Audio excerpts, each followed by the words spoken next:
All right. No swearing. This is a kid show. Every time we go live, my counter is like off. It always says, mine says 9 minutes and 40 seconds. That's how long we've been live. I don't know. I don't know why it does that. It's weird. It's very strange. You guys licking each other in the mouth? All right. You guys do your thing. Oh my There's gosh. something happening over here. All right. What We'll what are we talking about first? we can talk about Pig. You Okay. mention that real quickly and then be like, go read the book. You're gonna the book. Yeah, I'm trying to quote "It Happened One Night." Oh my gosh. I can write a book about it. Yeah, are you gonna make fun of me for reading the description on Letterboxd? Yeah.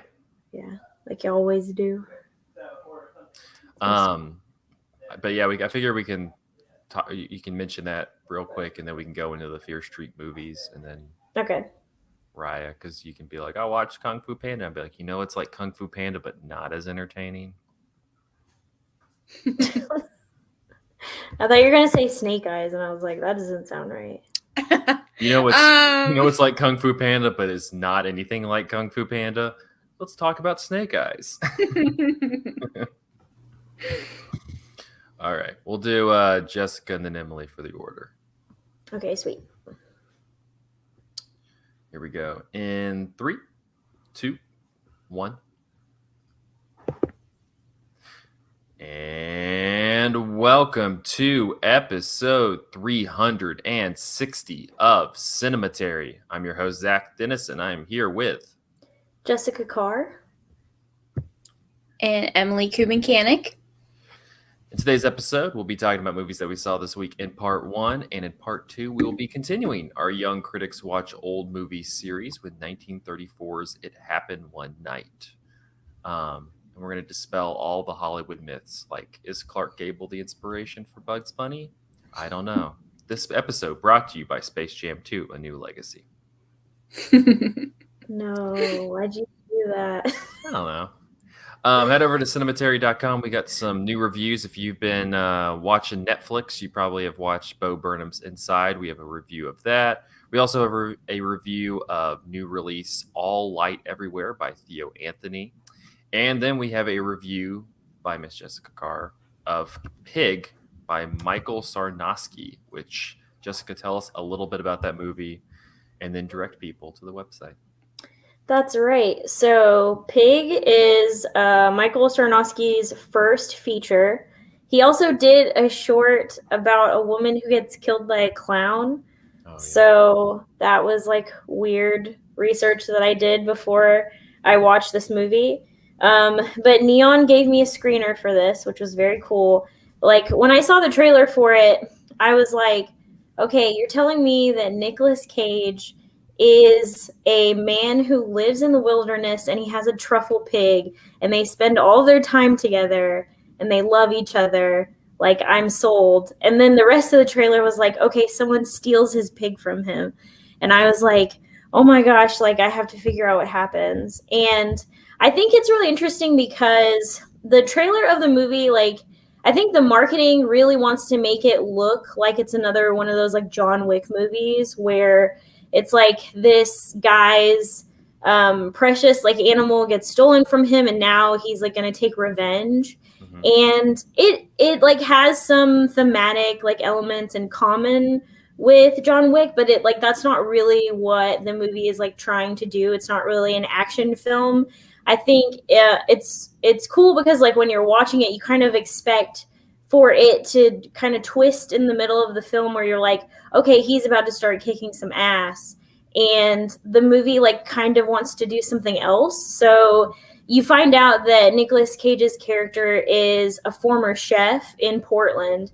And he has this huge reputation for his cooking. And he's like renowned like everywhere. But for some reason, he leaves that behind and retreats into the woods with his pig and just lives his life out there until they steal his pig. And so he has to go back into Portland and find all of these people that he had old connections with so that he can figure out who stole his pig. Cook them to death. Do what? What'd you And then he say? cooks them to death. Like No, he doesn't cook instead of them John to Wick death. killing them with like guns, No. he like cooks them and he's like, "You're a souffle now."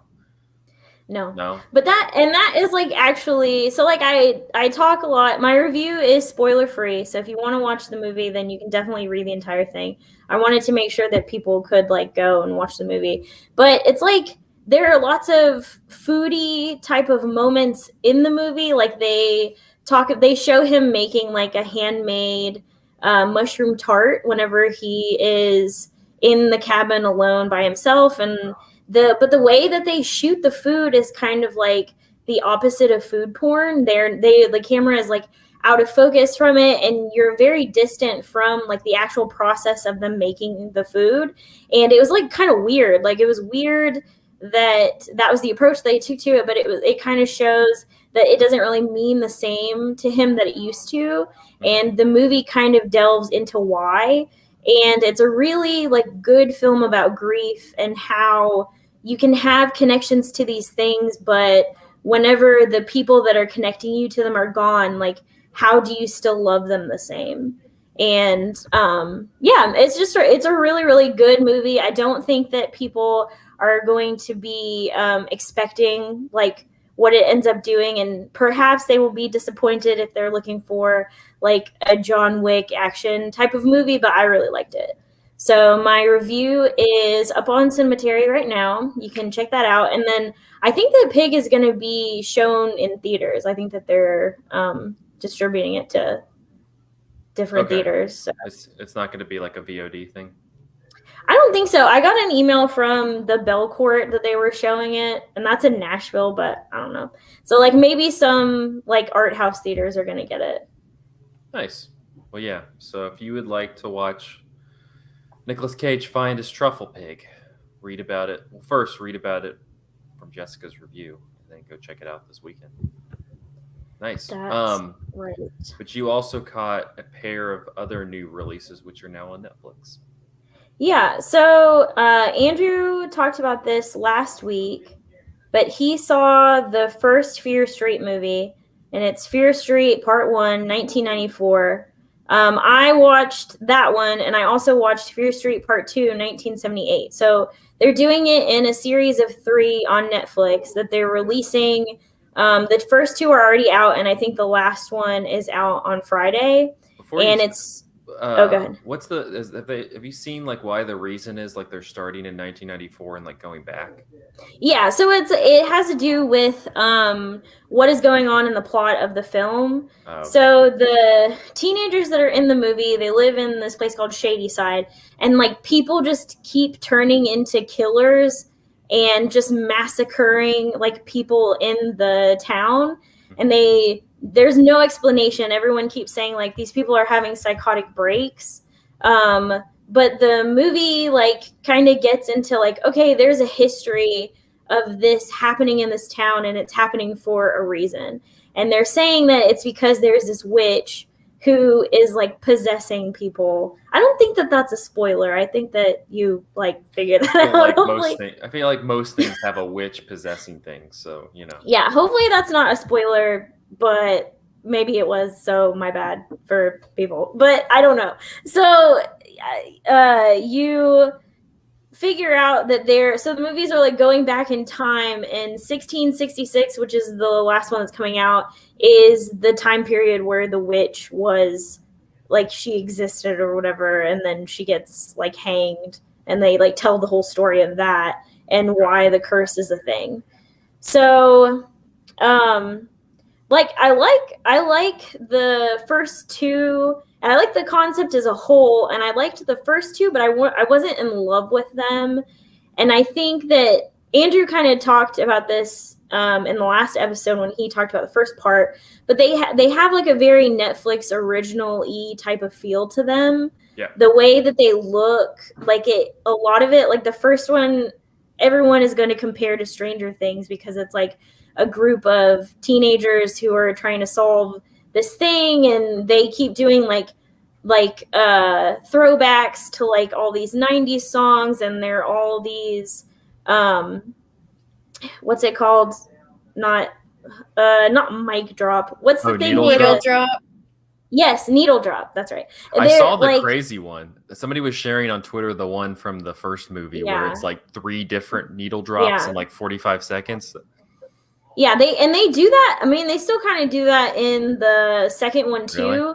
where crazy. It reminded me of. They don't do it like 3 times in a row, I don't think, but it reminds me of Stranger Things because they want you to be like, okay, this is the time period we're in. Isn't it so cool how retro it is? And I think that she is doing the same thing. And it turns out that the director is actually married to one of the Duffer brothers who made Stranger Things. So there's that like weird scoop. And when I heard that, it wasn't. Did nobody else know it? Breaking news. Breaking news. I'm sure people figured it out, but like it made a lot of sense to me because of like this. Even the second one, they're like in a camp, so they're trying to do like a camp horror movie.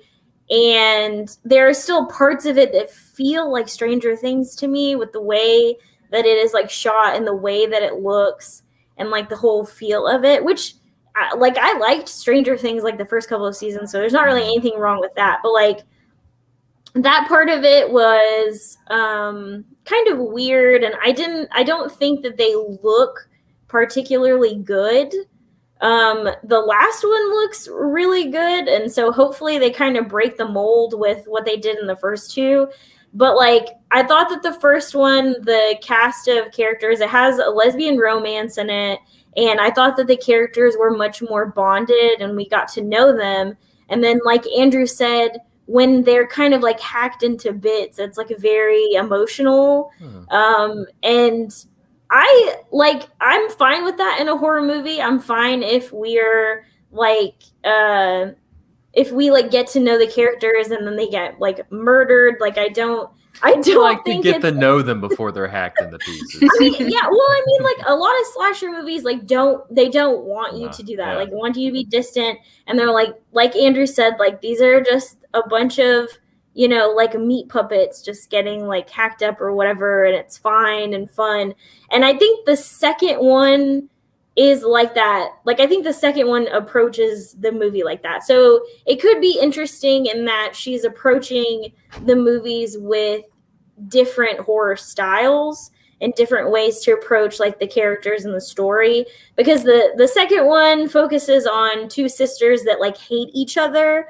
And there is a part in the movie that is supposed to be emotionally compelling, but it didn't land for me at all because everybody in the second movie, they're so mean to each other. They're like they spray paint this girl's cabin and they call her a bitch.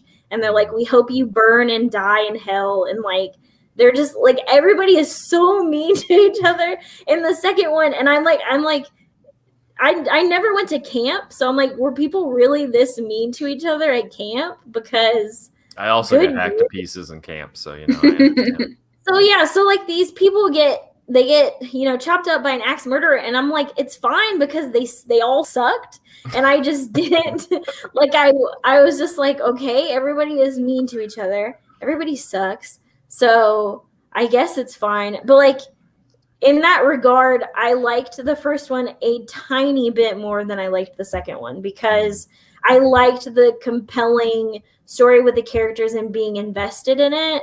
And then in the second one, it was kind of just like stylistically, I thought that it was cooler because it was like a camp slasher film. But on the other side, I did not think that it was as like emotionally compelling. Yeah. So I'm really interested to see what they do in the third one. It looks like they're actually recasting like all of the characters they used in the first 2 to play people in the different time period. So that to me is like an interesting choice because it's all faces that we've already seen before, but they're playing different characters. So yeah, I'm interested to see like where it goes. And I like that they split it up into 3 parts, and even though they're movies, it feels like a series, like it's something that you're able to like watch and then you look forward to watching the next one.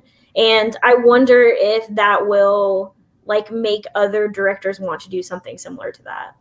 Yeah, like instead of the thing I think with the Stranger Things comparison is like they always talk about how they're like it's not 10 episodes, it's a 10-hour movie or Hmm. something stupid like that. And rather than just doing that, why don't you just make 3 different movies that rather than trying to fit a whole story into 10 episodes, you can just make like a hour and a half, 2-hour movie.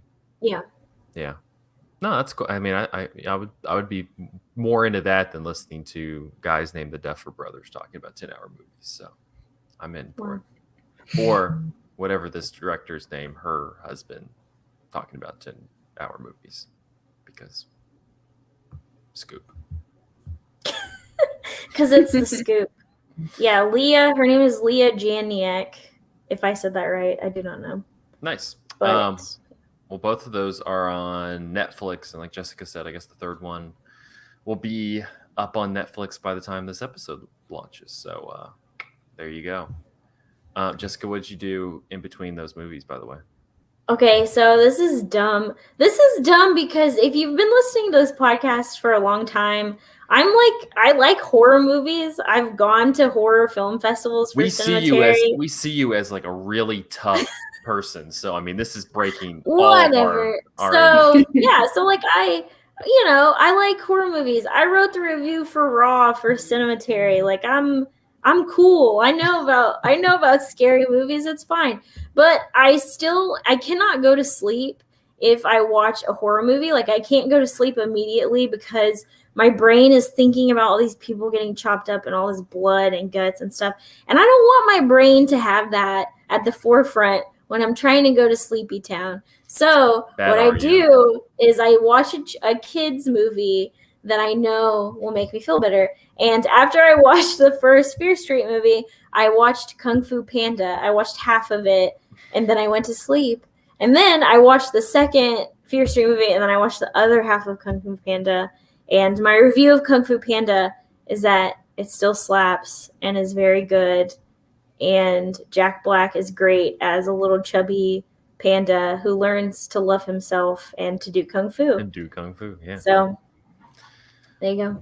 Yeah, well, it's a perfect transition to another movie that features animals doing martial arts to a degree. There's monkeys that do martial arts. I don't know. So I just watched recently Raya and the Last Dragon, which is directed by Don Hall and Carlos Lopez Estrada, who did I think Don Hall did the recent Winnie the Pooh movie for Disney, and the two of them did that. What's the Big Hero 6? Big Hero 6, yeah.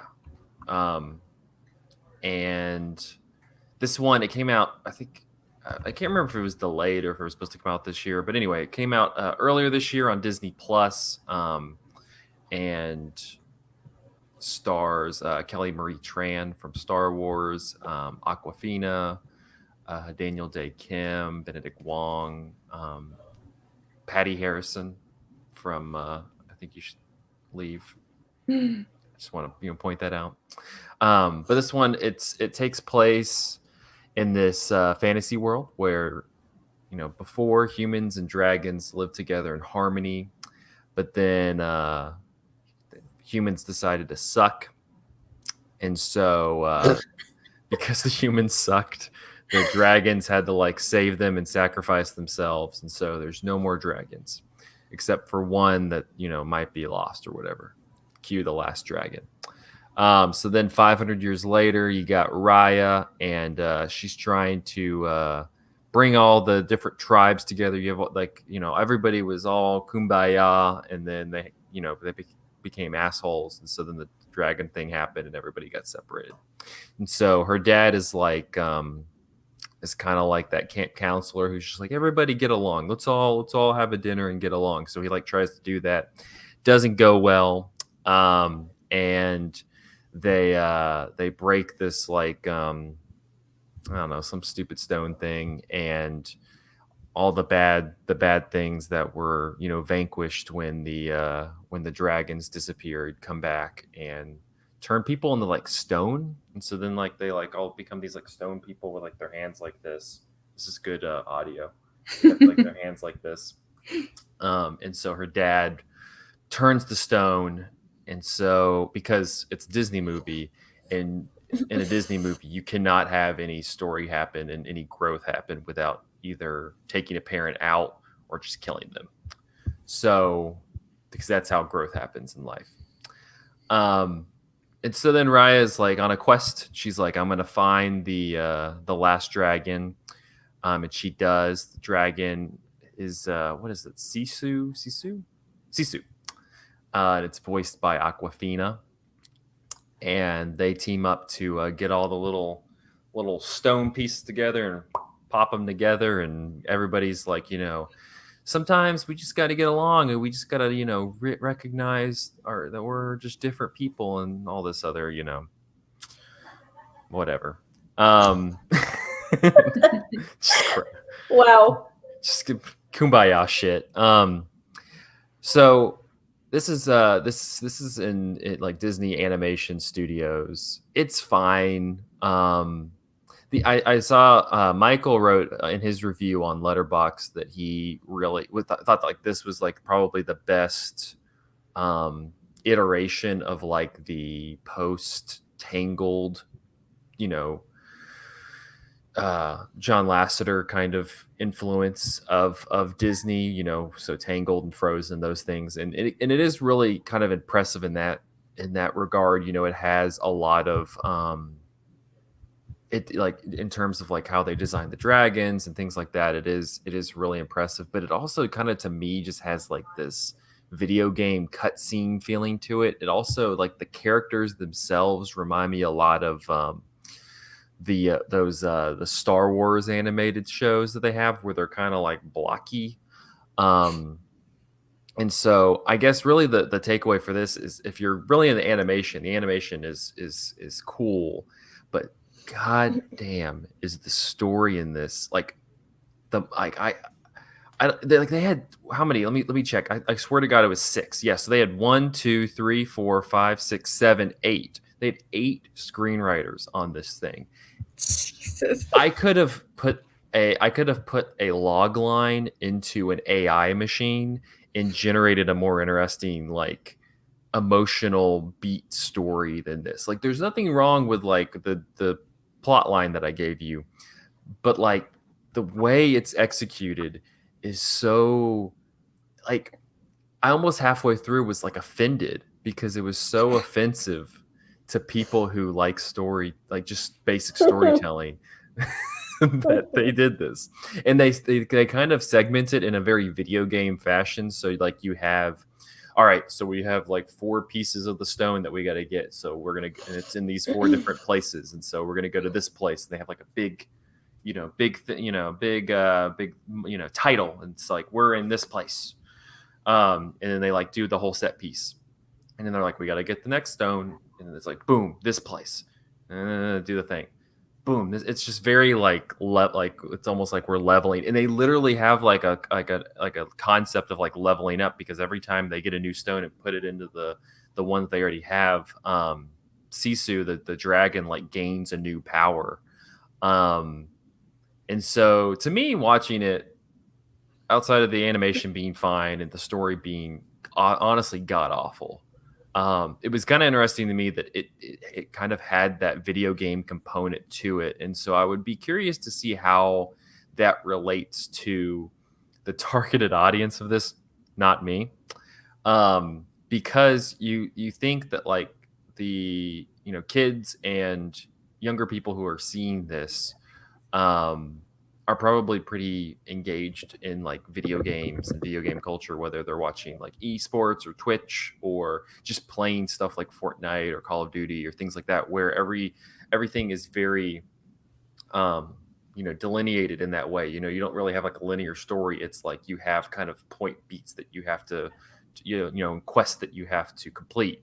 And so it's unfortunate that like the story was so boring, but also to me it's kind of fascinating because I wonder if this is not in terms of the story being boring, but I wonder if this like the way that they segment it into being like these kind of quest 1, quest 2, quest 3 completion goal type things. I wonder if that's going to become more of a way that like these types of movies are made, just because that relates to that audience more. I don't know. I didn't totally hate that. It gets tiring after a while, because at least in terms of how movies are structured, it kind of gets boring just going, all right, so we got, you know, goal 1, goal 2, goal 3. Um, but in that respect, it was kind of interesting. So I don't know. I honestly kind of give or take this one. I'm much more pro the movie that Michael and I talked about a couple weeks ago, the new Pixar movie Luca. I would recommend checking that one out if you haven't seen that. Um, but I don't know. It was kind of that's mainly what I was left thinking about, is how the video game, how, like, I saw a tweet. This is the last thing I'll say. I saw this tweet recently where people were talking about like how we always think like the discussion is like how movies are influencing television, and how like those have similarities. And somebody was like, actually, what, like, that's a like stupid conversation to have anymore. Like, if anything, the conversation now should be how are movies influencing video games, and vice versa, because I think that video games are such a prominent form of pop culture now, more than they've ever been before. And so I feel like those are probably going to start influencing movies, and video movies are going to be influencing video games and stuff like that. So yeah, Interesting. I The know. characters in this are supposed to be like Southeast Asian, right? Yes. So I was think there any like cultural significance there? Like did they try to do anything with that in the movie? um I guess, I mean, I think it's supposed to be kind of paying homage to a lot of Southeast Asian mythology, Mm, um in like that respect. I mean, I think for the most part, except for like, I think Alan Tudyk has like a role as like this roly poly guy, because he's like the new like John Ratzenberger for Disney Animation Studios, where they just like toss him in every movie for whatever reason. mm, But the whole cast is Southeast Asian. yeah. Um, and so, yeah, I don't know if there was any significance, or if this is like based. I mean, I'm sure it's based off of probably a litany of myths. Mm. But I think that's kind of where its influence comes more, is that it's based off of this mythology that 8 people had to like decipher. Yeah, it would just be nice if they would like make things that had more cultural significance. Because like I know like a lot of people when this movie was coming out, like a lot of Southeast Asians were like, "Oh yeah, like representation." But if you're gonna like if the story doesn't really mean anything and it's not really Yeah, doing anything with it, then what's the point? It's almost like just ticking a box where you're like, "Oh, I'm making these characters different, but I'm not really like doing anything with it." yeah. No, I mean, that's kind of what it's doing, because honestly, I like the idea of like the concept behind the story, like the way it was set up. It just, the emotional beats in terms of like the motivation of Raya, the main character, is pretty obvious. But they have like this kind of subplot with they kind of have like this in between villain, where she's like, is she good, is she bad, with one of the other factions. And um I don't know, like, she's very underdeveloped. Like, she's supposed to kind of have like this faux friendship thing going on with the main character, and then also kind of have like this difficult relationship with her mom, but it never like lets any of that develop. It just kind of like puts swords in her hands and makes her like fight. And so I don't know, it kind of, to me, it kind of like half-asses what you're describing. It kind of just goes Mhm. like, oh well, it's just like we're gonna like make an attempt at it, but not really actively like try to create something that's meaningful. So Yeah. That's basically all the Disney stuff that has been coming out lately where I'm like I know what you're trying to do, but it's like not landing in yeah, any way. So, and then you also kind of have, like, I saw the trailer for the new Pixar movie, which is directed by the director of that Bao, the short film, the yeah, dumpling yeah, movie, yeah. that has I think an Asian protagonist, and like the director's Asian, and like that. I think that like Pixar makes a little bit more of an attempt to like kind of do that. While Disney, like I said, you got like a white guy and another Mm, guy directing this, so don't think with any relation to Southeast Asian culture. So yeah. Well, and thanks a lot, Disney. 8 people, like I want people to watch it to see how bad the story is and go oh, and then you go, oh well, 8 people wrote it. Of course it's terrible. It's a bunch of, you got like 8 people trying to make this thing. It's awful. So yeah, Raya and the Last Dragon. It's on Disney Plus. Emily, you're going to take us home, and hopefully you're going to describe a much more fun movie than I just described. I thought it was pretty fun. I watched Snake Eyes, which is from 1998, I believe. Let me make sure. But it's a Brian De Palma movie, yeah, 1998, with Nicolas Cage as the like supposedly soul good cop in this Atlantic City area, and there's this boxing fight, and he is going to it, and he's in this building, but it's going to be turned into a casino soon. I don't know. There's a lot of like moving parts with it, but someone is assassinated, and so Nicolas Cage is trying to figure out who did it, and it's one of those action movies that ends up turning into camp, which is really fun to me, especially with Nicolas Cage. It's like moments that are not supposed to be funny, but they are very funny. Yeah. But I think Brian De Palma does a good job of that. We replay the same moment like from different perspectives throughout the movie, which was pretty cool. It got a little old by the end, but it was an interesting way to tell the story. It's a fun movie to watch that isn't too serious. It's interesting. We have a nice little bookend, I guess, of Nicolas Cage movies. But and Jessica, I'll be curious to kind of hear what he's like. You mentioned him a little bit, but what he's like in Pig, because the way you describe him in this movie, Emily, he kind of has that now where it's. I feel like there's some movies specifically that what was the Lovecraft movie, where it's kind of like they stick him in there, like, and it's more like he's not really a character other than just be like weirdo Nicolas Cage without like designing an actual character. And then you have something like Mandy, which also seems like very like geared to that. And so I'm curious, like, does he seem like, I guess my question is, does he seem like he's acting in Snake Eyes, or does he seem like he's kind of doing his I'm Nicolas Cage woo, like his bit?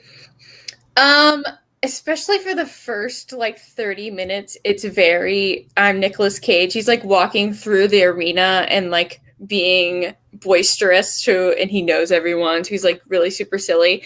But I think there are definitely points towards the end that he kind of reverts into the typical like copy trope, which I normally associate with Nicolas Cage. So it was interesting, I guess, to see him in that way. Yeah. Jessica, is he doing a Nicolas Cage bit, or is he actually acting in Pig?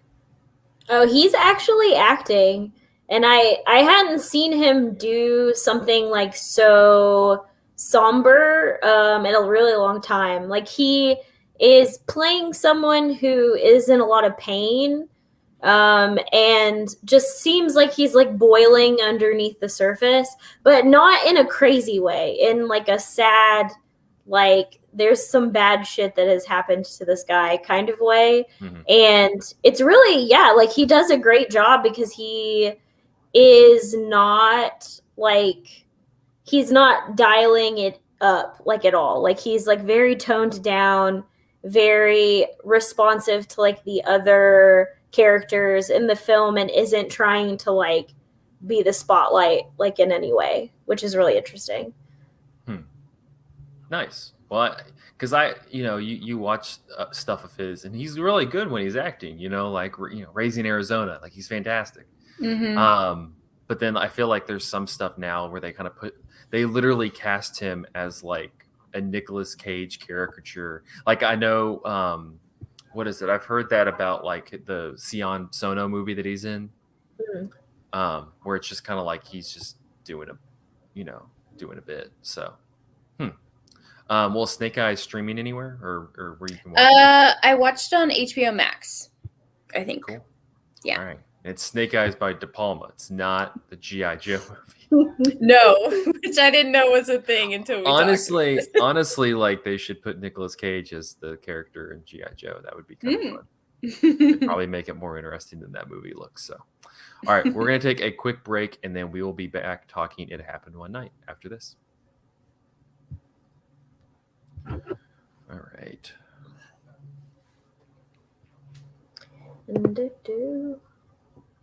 I gotta go let my cat out because she's like trapped. She's trapped Do what in you this got to room. do. What episode is this? 360. 360. Wow. So many episodes.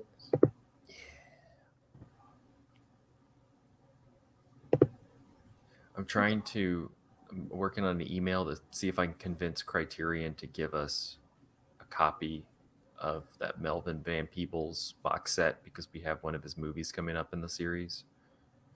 You should. They've done that to me. I have like a column about like old movies, and they sent me Merrily We Go to Hell. Oh, cool. And some other ones. They were pretty good about it, so I'm crossing my fingers. I can give you the person that I talked to if you want. That would actually be great. I was just gonna blind send him the press email, but I was gonna because I was gonna see. I mean, I was gonna see if we get one to like give it away or something, and maybe if there was because the episode comes out like a week or two before the box set is released, so I figure perfect timing. Yeah, that would be really cool. Let me see who was. We're planning on the video stream. Everybody's watching the video stream. You're part of this planning. Like, hey, behind the scenes planning. This is what our plans are. Oh. I think I'm gonna ask Neon if I can get a screener for Titan because it sounds insane. When is that supposed to like come in the theaters? I don't know. They sent me the press kit. They sent me the press kit for it, and that's how I got the screener for Pig because they sent me the press kit, and I was like, "Hey, can I get that screener?" No, I asked because I saw because Cannes happening right now, and I saw people talking about how they were requesting screeners for stuff that was going to play at Cannes because I think some people were reviewing stuff and they were not at the festival, and that there was some distributors being kind of stingy. So that's why I was like maybe like hold on to that and then see when it comes out in theaters and then ask for it. Yeah, that makes sense. Gracias.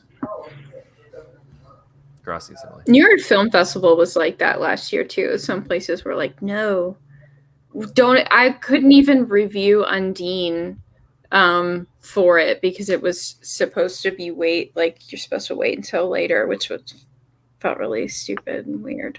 It's no fun. Yeah. No, we'll have to. That's good that you got a nice little relationship with Neon because they also have the new Celine Sciamma movies coming through them, and I think the Pitchapong movies coming through them. Yes, I got a press kit for that also. Yeah, did you see the trailer? I did. It looks like kind of scary. Oh my god! It looks comforting. What? I was so comforted by it. I was just like, I told Andrew What's I it wanted called? to inject it in my veins. Memoria, yeah. Oh, okay. It has Tilda Swinton in it. And the whole plot is that she just wants to go to sleep but can't. And that's what I feel that. Well, doesn't she see something she's not supposed to or something? I don't know. I just know she's supposed to go to sleep. Which I mean it's in the Pitchapong movie, so I mean that's literally most of his movies. It's just people just like I want to sleep.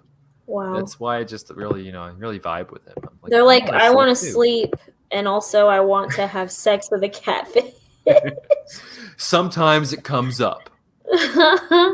Unbelievable scene in Uncle Boon Me.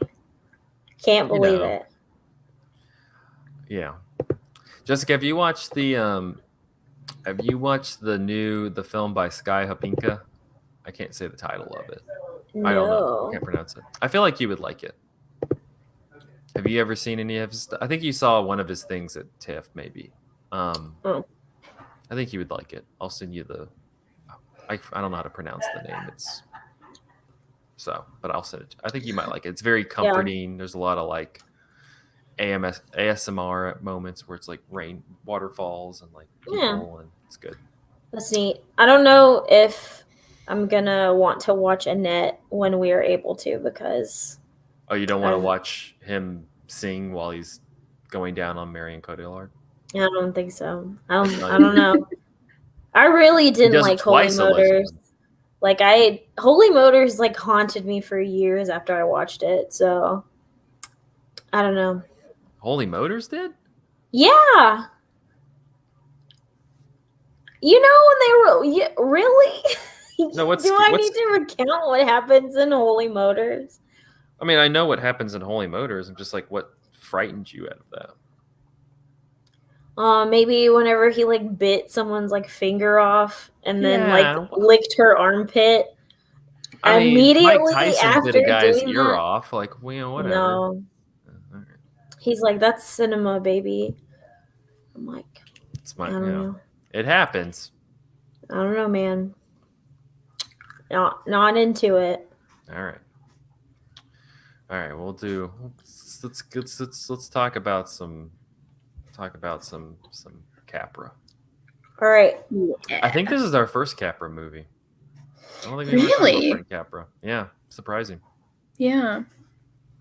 I guess we could do It's a Wonderful Life at some point, but I mean, what do you have to say about that? That I love it. I don't know. Yeah, I mean, that's it. It's like, I love it. Thank you for listening to this episode. Actually, we should do it, Jessica, so I can just talk like Jimmy Stewart the entire time. No. It's a Wonderful Life. No, please don't do that. Oh. He would have been great in this one, like having to read Clark Gable's lines. I would love that. Ugh. Like at that speed. All right. I love all the extra little crumbs that the people who watch the video get to have. So that's why you get to. Those are the perks, baby. Watch the video. People, watch the video. Let me make it like crumbs. Watch the video. Wow. We don't have the power to do that. Only you can. No, I can go watch the video. Only you. Yeah. That's it. You're the only one. I'm God in this situation, guys. Well. All right. Let's do it. We're doing the podcast now. All right, let's go. Here we go. In 3, 2, 1. And we're back with part 2 of episode 360 of Cinematary. In this part, we'll be continuing our Young Critics Watch Old Movies series with 1934's It Happened One Night. Directed by Frank Capra from a script by Robert Riskin. The film stars Clark Gable, Claudette Colbert, and Walter Connolly. Spoiled heiress Ellie Andrews impetuously marries the scheming King Wesley, leading her tycoon father to spirit her away on his yacht. After jumping ship, Ellie falls in with cynical newspaper reporter Peter Warren, who offers to help her reunite with her new husband in exchange for an exclusive story. But during their travels, the reporter finds himself falling for the feisty young heiress. Classified as a pre-code production, the film was among the last romantic comedies created before the MPPDA began rigidly enforcing the 1930 Motion Picture Production Code in July of 1934. The working title for this film was Night Bus, which is the name of the short story the film was based on, and it was 2F-starred Robert Montgomery, who was Frank Capra's original choice for the part of Peter Warren. Montgomery was replaced by Clark Gable, who was borrowed from MGM, while Claudette Colbert was borrowed from Paramount. In Capra's autobiography, he states that he variously sought Myrna Loy, Margaret Sullivan, Miriam Hopkins, and Constance Bennett for the role of Ellie Andrews before selecting Colbert. Harry Cohen suggested Colbert, who initially turned down the role. Her first film, For the Love of Mike, in 1927, had been directed by Capra and was such a disaster that she vowed never to make another film with him. Later, she agreed to the role only if her salary was doubled to $50,000 and if her scenes were completed in 4 weeks so that she could take a planned vacation. According to Hollywood legend, Gable was lent to Columbia Pictures, then considered a minor studio, as a punishment for refusing a role at his own studio. That tale has been partially refuted by more recent biographies. MGM did not have a project ready for Gable, and the studio was paying him his contracted salary of $2,000 per week, whether he worked or not. Louis B. Mayer sent him to Columbia for $2,500 per week, hence netting MGM $500 per week while he was gone. Capra, however, insisted that Gable was a reluctant participant in the film. Although he is uncredited on the film, Capra is given credit in many modern sources for co-authoring the scenario. In his autobiography, Capra credits his film Miles Connolly with suggesting that he rewrite the script to make the characters more sympathetic. Filming began in a tense atmosphere, as Gable and Colbert were dissatisfied with the quality of the script. However, Capra understood their dissatisfaction and let screenwriter Robert Riskin rewrite it. Colbert, however, continued her displeasure on the set. She also initially balked at pulling up her skirt to entice a passing driver to provide a ride, complaining that it was unladylike. Upon seeing the chorus girl who was brought in as her body double, an outraged Colbert told the director, quote, "Get her out of here. I'll do it. That's not my leg." Through the filming, Capra claimed Colbert, quote, "had many little tantrums motivated by her antipathy towards me. However, quote, she was wonderful in the part." In an interview filmed for the 1975 feature Bugs Bunny Superstar with Warner Brothers animation director Bob Clampett, he states that he based Bugs Bunny's characteristic carrot munching technique on the scene in It Happened One Night in which Gable chomps on a carrot. According to a New York Times article on how films can affect business, the scene in which Gable undresses and reveals that he is not wearing an undershirt adversely affected the sales of undershirts throughout the nation, but no other information has been located to confirm this. After filming was done, Colbert complained to her friend, quote, "I just finished the worst picture in the world." Columbia appeared to have low expectations for the film and did not mount much of an advertising campaign to promote it. It Happened One Night was the first film, in lieu to win Oscars in the 5 major categories: Best Picture, Direction, Screenplay, Actor, and Actress. And Colbert was the first French-born actress to receive that honor. The other 2 films that have done that are One Flew Over the Cuckoo's Nest and The Silence of the Lambs. In 1934, the New York Times said there are few serious moments in It Happened One Night, a screen feast which awaits visitors to the Radio City, and if there is a welter of improbable incidents, these hectic doings serve to generate plenty of laughter. The pseudo-suspense is kept on the wing until a few seconds before the picture ends, but it is a foregone conclusion that the producers would never dare to have the characters acted by Clark Gable and Claudette Colbert separated when the curtain falls. And in 1934, Variety said the film proves 2 things: a clean story can be funnier than a dirty one, and the best way to do a bus story is to make them get out and walk. On that note, let's talk a little bit about It Happened One Night. Emily, I'm going to start with you as our resident old movies favorite person. Old movies person. Where does It Happen One Night rank for you, and what's your what's your history with the film? It's been one of my favorites for a while. I remember watching it.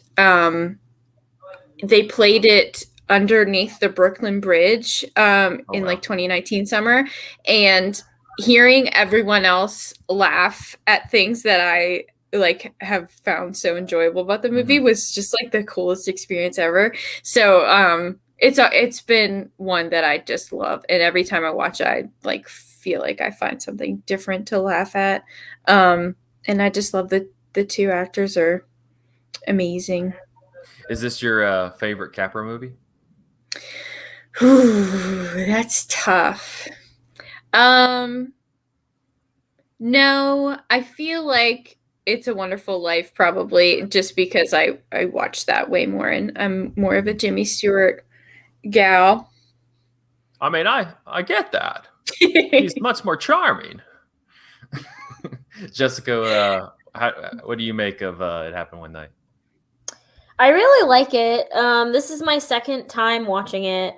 I feel like it is the OG romantic comedy. It has some of the most classic things that make romantic comedies good, and that is 2 people that kind of hate each other, but it's the sexual tension is like very awesome to watch through the course of the movie, because you're like, well, will they or won't they? And there's like this push and pull, and these characters like do it so well. And it is like crazy to me to see a movie that is like this old that can communicate that the way that like a modern romantic comedy could, but it's because they borrowed it from them. And you see it a lot in romantic comedies now, but it's just not done as well. Like it was almost like capturing like lightning in a bottle, which like from your description of them filming this, there was a lot of tension like on the set, and obviously there were people who didn't like each other very much, but it kind of fueled the movie a little bit, which is crazy.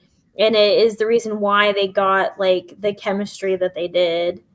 Yeah, and I mean, to your point, like that they're kind of, you have these people where they're kind of like the sexual tension is kind of simmering under the surface. I mean, you have the whole, preface of this is pre-code. The Hollywood production code is about to be like implemented, and so you also have like the fact that they're doing that is less like kind of like the beginning of a trope. I mean, it becomes kind of a trope, but like it's less the beginning of a trope and more we have to kind of like slide a lot of these like innuendos through, so that we don't get dinged for the code, which I think kind of makes it much even more impressive, because a lot of that is just because they're trying to work around the constraints of making a movie in 1934.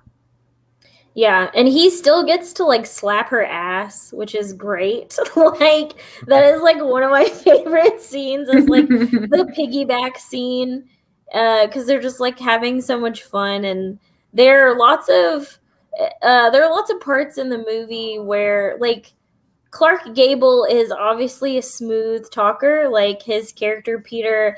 Everyone is kind of like hanging on his every word, like he's very charming. And Ellie is like she is a brat essentially, and kind of a helpless baby, which he calls her at one point.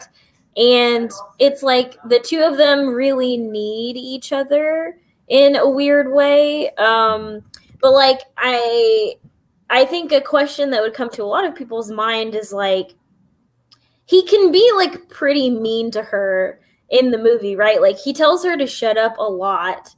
Yeah. And also he calls her a brat. Yeah, he calls her a brat. And so it's like, yeah, are we, I don't know. There are like lots of parts in this where I think I kind of keep going back and forth of like, are these guys good for each other, or are they kind of a disaster because of how mean they can be to each other? But it's this formula that you see a lot in romantic comedies where it's like in a movie narrative, this is cool and great, and at the end they end up together because of course that's how it's supposed to be. But then when you think of the aftermath, you're like, these people would murder each other, and actually this is extremely unhealthy. So I don't know, but besides that, I still enjoy the movie, and I try not to think about that too much like while I'm watching it. Mm-hmm. I think the other thing, like watching it now, and I like the movie a lot. But I mean, for y'all watching it in 2021, you mentioned that like the way he acts toward her and he slaps her ass and things like that. Does anything like stick out at you that kind of, I don't want to just be like, what's problematic in this movie, but like, is there anything like that in terms of like the behavior and how he acts toward her? I know just from reading like his Letterboxd review, Andrew talks a little bit about that and kind of how, you have Clark Gable acting that way, but the way it kind of passes is that Claudette Colbert is never, she's constantly like still in charge. Like she kind of is able to handle him. And so, what did you all make of kind of that dynamic and whether or not it kind of draws a line or, crosses a line? Yeah, I mean, that's something that is sadly like in old movies a lot. Especially, I feel like that is Clark Gable's persona in a lot of his movies. Is he's gonna be an asshole to you, but like in a way that you're still attracted to him somehow. Yeah. But I think that's really interesting thinking about how he does always cut her down to size, but never to the point where she has no say. Like she never backs down to those kinds of things. She always has something to reply back, which I think always makes it feel less mean and more like combative on both ends.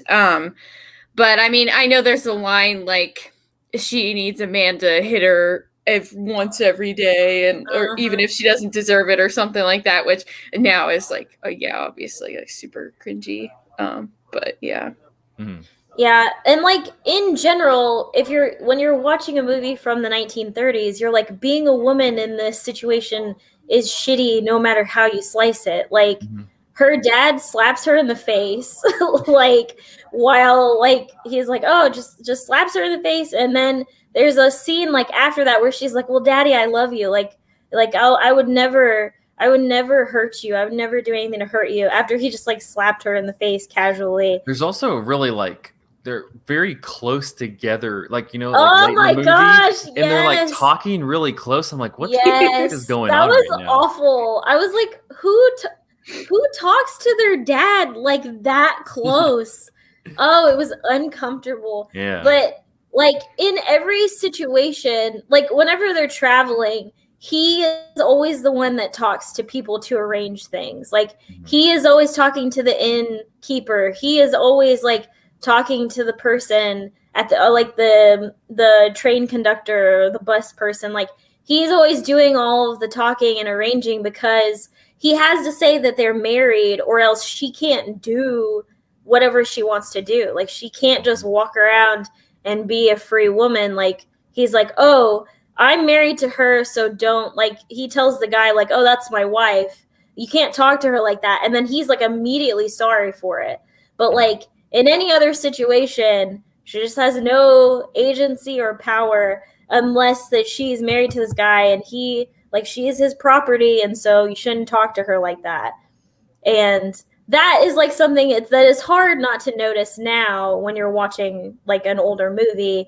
And but it doesn't take away from the movie to me because it's something that I think that you just have to accept when you're watching those films, or else you're never going to enjoy like an older movie. Yeah. I think also compounds like her not having any agency is the fact that we're supposed to believe that she has no way of understanding the world the way it is because she's an heiress. Like she doesn't understand how to interact with everyday people. And so I think there is also an idea that she is above all of this, and so she has to have Clark Gable's character speak for her or whatever. But at the same time, I think she learns so much about like America, especially I love that this was a Depression era movie where they're kind of moving through America and seeing. I think that's what Capra does so well is like everyday people, even if I know that not everyone in America is like this. I like believe it for during his movies with his characters and stuff. So, yeah. Yeah, like the scene on the bus when they're like singing, like they have the band that's kind of there and they're like singing is such like it's such a wonderful scene where everybody's just like kind of. I like how you have the different people. You have the sailor and then the businessman like stand up and like do the different lines in the song. Frank Capras actually sings a part in that, I guess, which I had never noticed until I was listening to. Oh, is he the third guy? Yeah. Oh, yeah. Yeah. That's cool. But like that's such a kind of like nice community scene. That was something I was thinking about also. It's just like I've been doing a lot of travel like on airplanes recently, and you're just kind of like packed in there. But I can't even imagine like the type of travel that they're doing in this movie, where they're like on the bus, and then you like get off the bus. You got 30 minutes, and then you got to get back on the bus.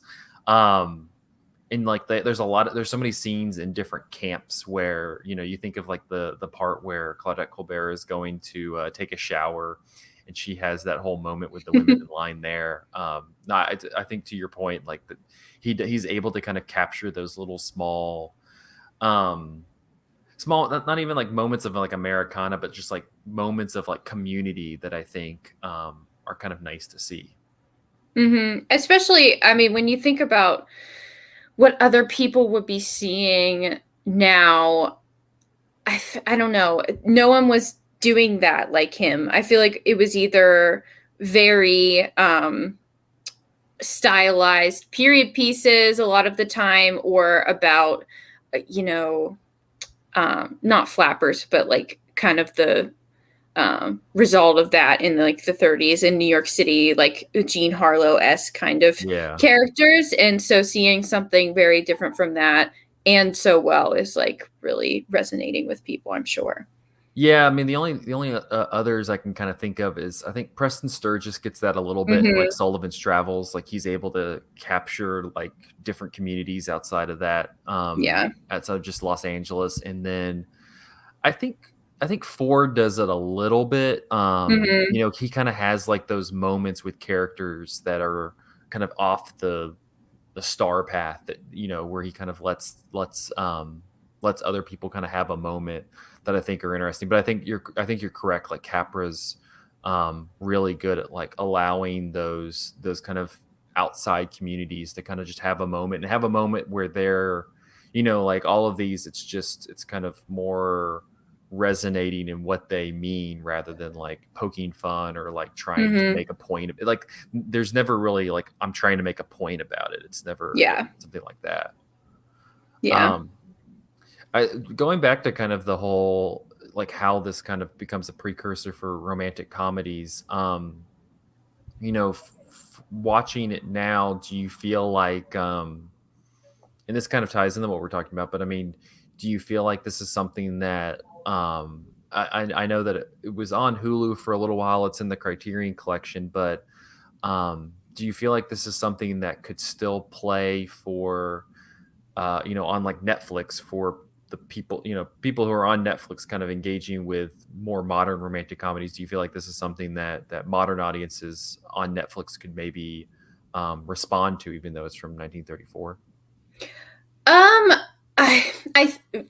I am optimistic with that because I love it. And also I was really surprised when I did see it with people who were coming to a free screening in the Brooklyn Bridge Park. Like it was people of all ages that were laughing and enjoying it. And so I do think that it could reach those people if it is marketed in the right way. I think a lot of younger people maybe who are into Netflix romantic comedies might not give it a chance if it's presented in a classic kind of way. So I think it would be useful for people who love those kinds of movies. What do you think, Jessica? My mean answer is that sometimes I look at do you ever just look at the top 10 in the US thing on Netflix? And it's garbage. Like some of it is the dumbest stuff that I've ever seen in my life. And like for me to imagine a world where in the top 10 would be like It Happened One Night, like it's like Boss Baby 2, and then whatever that one dating show, Too Hot to Handle or whatever. I thought you were going to describe the one where they were in like the costumes or whatever, the animal costume things. I don't know. And then somewhere down the line, It Happened One Night. That would be awesome. It'd be nice. It would be nice to imagine a world where that would happen. My nice answer is that I think that if you just sat people down in front of it, and they were people who were used to watching romantic comedies, that they would probably take to it, because I think that the characters are like really easy to latch onto, and I think that immediately you understand what the movie is doing. It doesn't take very long for you to kind of get thrown into that and into the like tension that is happening between them. So I think that people would be receptive to it if they were just like sat down in front of it. No, I agree with you because I think, you know, like Emily was saying, like if you frame it in the way of like it's a classic movie, like it kind of, especially like a black and white classic movie, I think that kind of, I think the more general public would look at that and think that there's supposed to be like this level of not necessarily pretension but like prestige to it, like they were like it was very important, and so, and I think that's why I asked this, because I feel like this is one that could kind of pass through because it is very light and breezy. It's super funny. It's just kind of them tossing lines back at each other, like you were talking about, Jessica. It's a romantic comedy, but it's a very breezy movie, and I think that it kind of bucks that perception that like it's a black and white, it's won a bunch of Oscars, like it's this big, important, and prestigious movie, and it's like, no, it's a super breezy, very fun rom-com, and that's why I think, if people gave it a chance, it would be able to play, even though it's an older film. Mm-hmm. And there's serious artistry to the level of like breeziness that is there. I think there's so much going on underneath the surface, but as you're watching it, you're not even thinking about that at all. And so I think that is something that people would overlook, not thinking that it would win Oscars, because it really was like a surprise to everyone that It did win all these Oscars too. I was reading that that Claudette Colbert, so she has all this, like, this thing sucks even before, and then it gets nominated for all the Oscars, and she still is like, I'm not gonna win. And so she was like on a train, and so they had to like pull her off a train because they're like, you won the freaking Oscar, like you gotta come and like accept it. It's, and so it was just interesting, like just like the just how like dismissive they were, like to the bitter end about this movie, which is just kind of funny because it's funny also to that point, like it's such a breezy, fun movie that won all these Oscars. It's up against the only other movies that won, the five major categories is One Flew Over the Cuckoo's Nest and Silence of the Lambs, which are like deeply serious movies. It also just shows you, like, it's nice that like a movie like this won the Best Picture and all the different Oscars, because like, again, going back to like the modern rom-coms, like can you see a modern comedy like that, like sweeping all five categories of the Oscars? Like, no, we got to have like Gary Oldman dressed up as fucking Winston Churchill. Yeah. Like I'm just imagining, like I'm trying to think of, I would give Pop Star, I would give that all the five major categories. I'd give Pop Star.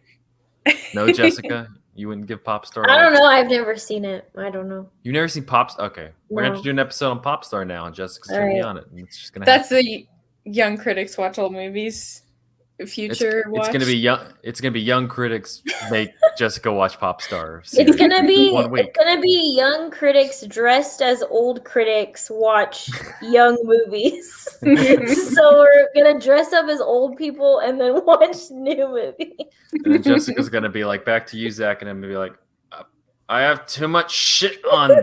I'm like, I don't want to be around anymore. I don't want to be. when is this podcast just going to turn into "I Think You Should Leave" podcast, where that's all we talk about? I'm trying to make it like movies are dead. I think you should leave is the future. The end. Yeah. Speaking of Clark Gable a little bit, I mean, you mentioned that you enjoy him, but I guess what about him kind of makes him a nice? I'm trying to think of like a it doesn't even have to be a modern, like in the last few years, but I'm like trying to think of like a kind of relatively modern comparison for somebody like that. Unfortunately, like in terms of like just kind of shooting out lines and being an asshole, and you're supposed to like him, the first person that kind of comes to mind is Ryan Reynolds, and that's kind of offensive to Clark Gable. Yeah. I guess, but I don't know. It doesn't play as well with Ryan Reynolds. I don't know. There's something, I feel like, tender. There's something tender about Clark Gable that he keeps getting mixed up with women who are kind of like messed up, like rich women. Like same thing with Gone with the Wind. Like he keeps getting mixed up with heiresses, but there's like he feels like he has to like put them in their place, but there's like also a tenderness where he's like vulnerable, and you can kind of see that in his face. And it's like a moment for you, the viewer, where you're like, wow, this guy's like really kind of sweet underneath. And I can't think of anyone, like I can't think of a modern like actor who can do that so well, where it's like a vulnerability that is like underneath the performance. I don't know. I feel like it needs to be someone who is a little bit tougher on the exterior, but can be vulnerable at the same time. I don't know why I'm thinking of Michael Shannon, even though he's not really a romantic lead at all. But like to me, I feel like deep down he's a big, huge softie, and I feel like that with Clark Gable too. I'm gonna say Tim Robinson again, bringing it back around. Oh my goodness. He can play anything. I want him to remake some old movies. I think that would be so much fun. I think you make a good point on Michael Shannon, though. I would like to see Michael Shannon like in a traditional rom-com. I feel like he could pull it off. Oh my god, he'd be so good. I think he's hot in a weird way, and so is Clark Gable, I think. He is, because like it's funny that like, you know, that there was the whole allegation that like undershirts went at, you know, the sales went down because of that, because like that's such a like a weird, I mean, it's a striptease, such a weird striptease scene where he's just like sitting there describing himself taking off clothes. He's like, I did take my tie off. I'm really gonna stew on this one. I feel like there has to be someone. I don't know why I'm thinking about like guys in westerns for some reason. He has that aura, even though a lot of his earlier movies weren't really westerns. But yeah, I see that for sure. Like Hugh Jackman, maybe. Like Wolverine, Hugh Jackman, where he's like kind of mean because he's like trying to push people away because he's like, I can't die, so don't get close to me. But he's like sweet underneath. Might be something. Yeah, I'm trying to think. Maybe I was gonna say Joaquin Phoenix, but he's not really like tough. He's he's more just kind of aloof. Like stoic. Yeah. But maybe no one is like Clark Gable. Will never have another one. I accept that. Did you guys know? Did you guys know that his like grandson was the host of that cheater show? You got a lot of scoops. I know. Every time he introduced himself, he said his name was like something Gable, and then he'd look at the camera and he'd be like, "That's right, my grandfather is Clark Gable." I probably do the same thing. Yeah, I guess he's far up in my family tree, so like to the point where I don't know if it's okay that I'm like, oh, I think he's really dreamy, but far enough that I think it would be okay. His name is Clark James Gable III. Oh. That's his grandson, and this is, I don't know if they can see my screen. That's what he looks like. Not as nice as for the listeners. Not as no. He almost looks like he's like you hired a impersonator, a Clark Gable impersonator. Like if a weird kid had a birthday party, he was like, I want a Clark Gable impersonator. That's the guy who'd show up. That'd be me, probably. I'd like a Clark Gable and a Jimmy Stewart and Henry Fonda. Yeah. I just want those impersonators at my birthday party. Any final thoughts on It Happened One Night before we wrap up? I guess I was listening to the Unspooled episode, and it made me realize that they never kiss in this movie, which I would have, as I think about it, I never think that because it just feels like the sexiest movie, like one of the sexiest movies ever.